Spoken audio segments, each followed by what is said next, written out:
Imagine a time of intense persecution where just practicing your faith could get you killed. Well, one man went undercover to revive a community that was on the very brink of extinction. This is the incredible story of Joseph Vaz, the apostle of Sri Lanka. His story really makes you ask a wild question. How do you rebuild a faith that's been forbidden, completely in secret, while a powerful government is actively trying to hunt you down and stamp you out? Let's get into it. You have to understand just how bad the situation was. For decades, the Catholic communities in Ceylon, what we know today as Sri Lanka, were totally cut off.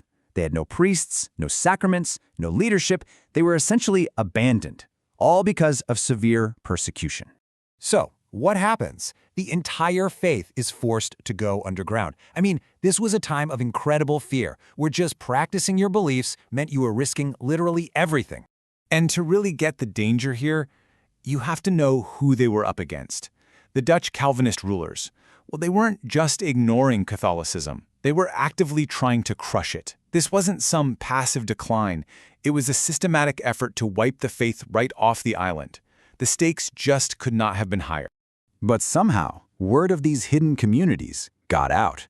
And one man heard their story and felt this undeniable call to take on what seemed like a completely impossible mission. And that man was Joseph Vaz. Born in Goa, India, he was this really humble guy, known for living a simple life, always praying, always serving the poor. But underneath that quiet exterior was some serious, heroic courage. And look, this wasn't his first rodeo. Before he even thought about Sri Lanka, he'd already spent years in Kanara, India, pulling scattered churches back from the brink. He knew what he was doing, which made him the perfect person for a mission that, let's be honest, most people saw as a death sentence. So in 1687, he went for it. He set off on his mission, and the way he got into Ceylon, it's something straight out of a spy thriller. Right, so he couldn't just walk in wearing priest's robes. No way. He had to ditch his entire identity. He showed up on the island disguised as a common, poor laborer. From the second his feet hit the ground, he was a wanted man, living completely in the shadows. His entire ministry had to be top secret.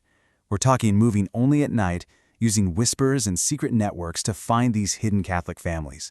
Can you just imagine the patience and the bravery it took to celebrate sacraments in secret, knowing that at any moment you could be discovered? Eventually, his mission takes him inland to the kingdom of Kandy. And this is where the story takes this incredible turn. His biggest setback becomes his greatest breakthrough. Because in Kandy, it seemed like his luck had finally run out.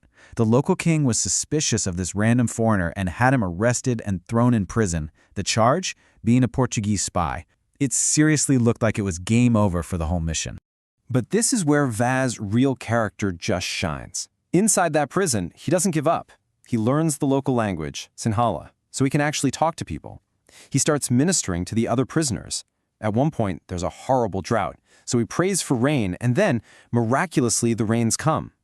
Later, a smallpox epidemic hits, and he's out there, tirelessly caring for the sick.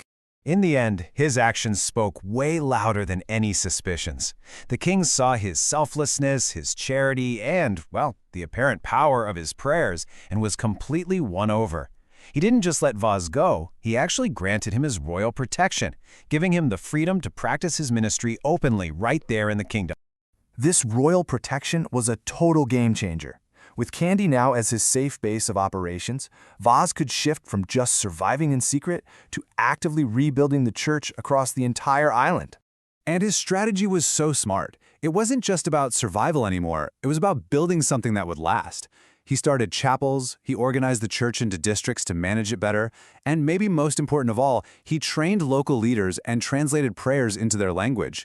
He was building a structure that could survive long after he was gone. For 24 years, he traveled that island without stopping. 24 years of walking, hiding, preaching, and building, all of it fueled by this incredible conviction. The man literally wore himself out for his mission. One source really sums it up perfectly.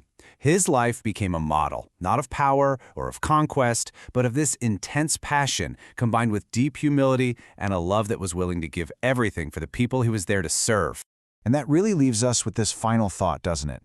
The story of Joseph Vaz is so much more than just history. It's this powerful testament to what a single determined person can do. It just makes you wonder, what does it really take for one person's conviction to completely change the course of a nation?